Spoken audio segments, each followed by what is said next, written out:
sebagai ketua. Saya Jamil Sulaiman sebagai pemateri ketiga. Saya Siti Ayu sebagai notulen. Dipersilakan untuk pemateri pertama menjelaskan.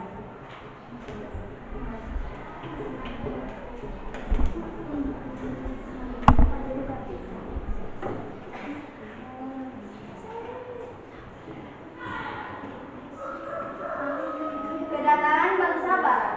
Mulai akhir abad 15, bangsa Eropa berusaha melakukan penjelajahan samudera. Bangsa Eropa yang pernah melakukan penjelajahan dan penjajahan di Indonesia dimulai oleh bangsa Portugis.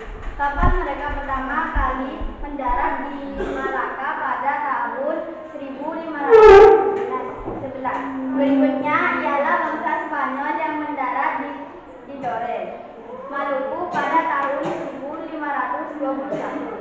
Kemudian disusul oleh bangsa Inggris dan Belanda. Kapal-kapal Belanda pertama kali mendarat di pelabuhan Banten pada tahun 1596. Masuknya bangsa Eropa ke Indonesia pertama kali ditandai dengan kedatangan bangsa Portugis pada abad 16M, kemudian diteruskan dengan kedatangan bangsa Belanda yang merupakan negara paling lama menjajah Indonesia, menyusul Inggris yang juga pernah menjajah Indonesia.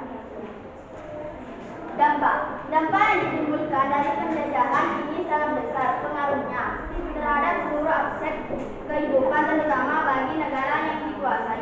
Salah satu aspek kehidupan yang memperoleh pengaruh cukup besar yaitu aspek kebudayaan.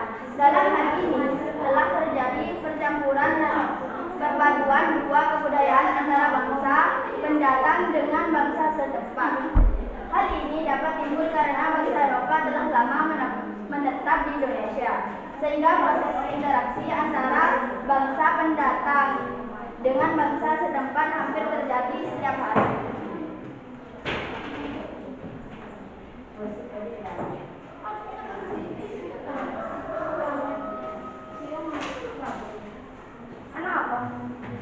Tujuan kedatangan bangsa Eropa. Awalnya tujuan kedatangan bangsa Eropa tersebut hanya sekedar berdagang dan mencari rempah-rempah.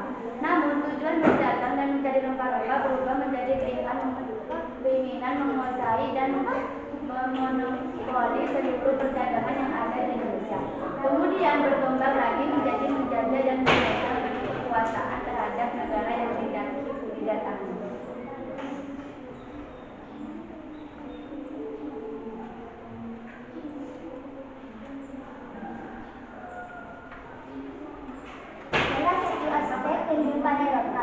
Salah satu aspek kehidupan yang memperoleh pengaruh cukup besar yaitu aspek kebudayaan.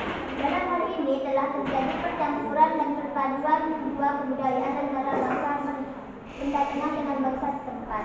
Hal ini dapat timbul karena bangsa Eropa telah lama menetap di Indonesia, sehingga proses interaksi antara bangsa pendatang dengan bangsa setempat hampir terjadi setiap hari. Proses interaksi inilah yang nantinya akan melahirkan kebudayaan baru dan berkembang mengikuti zaman Joko Soekeman 2000, arsitektur bangunan kolonial yang berkembang di Indonesia umumnya telah mengalami penyusunan dan kebudayaan setempat. Dalam hal ini, bangunan setempat tinggal merupakan bagian penting yang selalu ada dalam setiap peradaban hidup manusia. Aktivitas masyarakat di Eropa. Aktivitas masyarakat sangat penting untuk dibahas lebih jauh dalam penelitian ini. Sebab fungsi utama gereja itu sendiri adalah sebagai tempat ibadah di mana saat itu umat Kristen yang ada di wilayah Mr. Cornelis bertemu dengan melakukan ibadah secara bersama-sama. Dari pertemuan itu akan timbul kegiatan interaksi antara umat yang mengikuti ibadah. Umat tersebut berasal dari berbagai kalangan dan golongan, bahkan ada yang sampai memiliki perbedaan dari segi kebudayaan, yaitu antara penduduk asli pribumi dengan non-pribumi. Mereka semua berkumpul dalam satu tempat guna melaksanakan ibadah. Sebagian besar arsitektur bangunan-bangunan yang berdiri pada masa Batavia merupakan bangunan yang memiliki desain arsitektur penggabungan antara desain arsitektur Eropa yang terpadu dan menyesuaikan dengan keadaan lingkungan Indonesia. Apakah ada pertanyaan? Apakah ada pertanyaan dari kelompok lain? Ada.